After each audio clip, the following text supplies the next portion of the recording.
Welcome to the always magic, never boring Erste FC Union Berlin highlights show live from the Stadion an der Alten Försterei. Almost.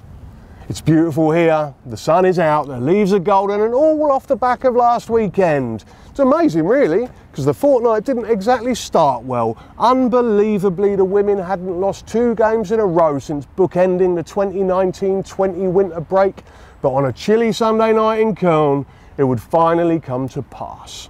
Indeed, it turns out the piece of paper Ida Heikkinen took onto the pitch in the loss against Freiburg merely contained the score for Erik Satie's first Gymnopédie, the most fitting of soundtracks for what would come next. But though they struggled throughout the 2-0 loss on the pitch, that was nothing compared to the tortures those watching at home on TV had to go through the whole bloody game long. Things, as they say, could only get better. And how? For then the lights came on, literally.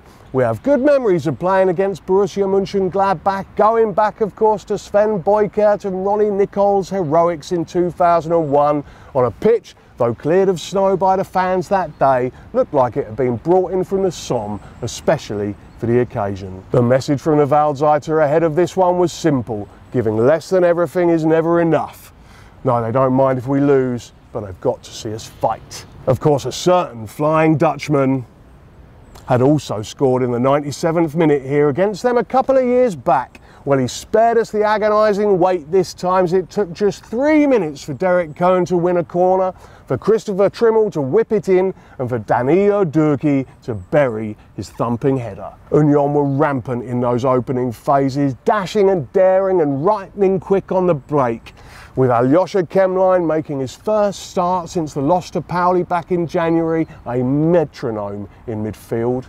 But having once made his mark, there was no way that Danilo would do it again, surely.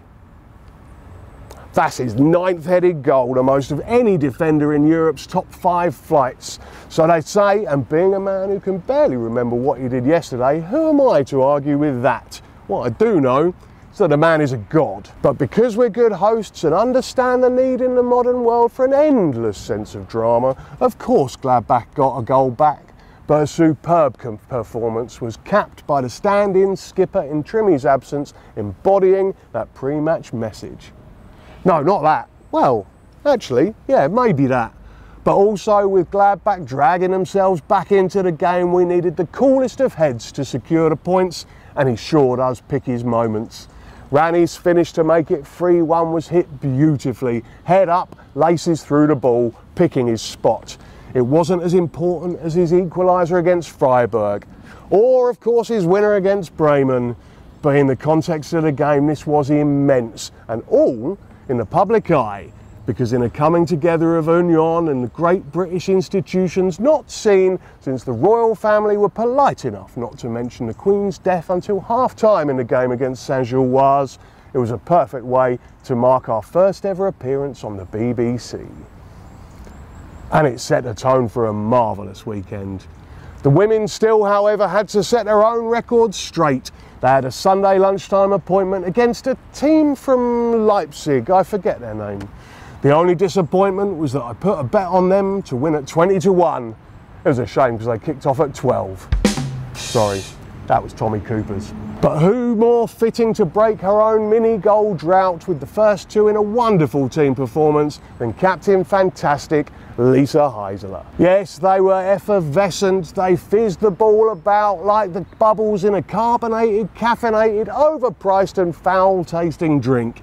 They were devastating on the break, and that the 3rd and 4th were put away by the dovetailing, devastating front pair of Sophie Weidauer and Eileen Campbell was no more than they deserved. And when the opposition did finally get a sniff at goal, the magnificent Kara Börsel was there, equal to everything they could throw at her. It was all rounded off by Ida Heikkinen, she of the note from the fortnight before, who got her first ever competitive goal for Union in the 91st minute to round things off with a flourish.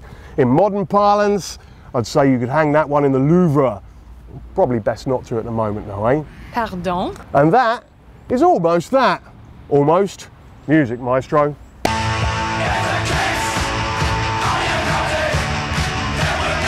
The presence on the women's bench of 17-year-old Carla Okoro and the 15-year-old Marianne Nowak, who had already made her debut the week before in Köln, only added to the sparkling performances by the under-17s against Thais Phao and Marie-Louise Ayter's unbeaten table-topping under-19s against Magdeburg. What a weekend it was. As we speak, the men are preparing for the trip to Bremen, followed by Bielefeld in the Cup, while the women can enjoy a brief international break. Good luck to Sophie and Nadine and Corina and Ida and Eileen before getting back to business with their own trip to Bremen before hosting Wolfsburg on a Tuesday. Yes, on a Tuesday. We'll be back to tell you all about it. See you in a fortnight.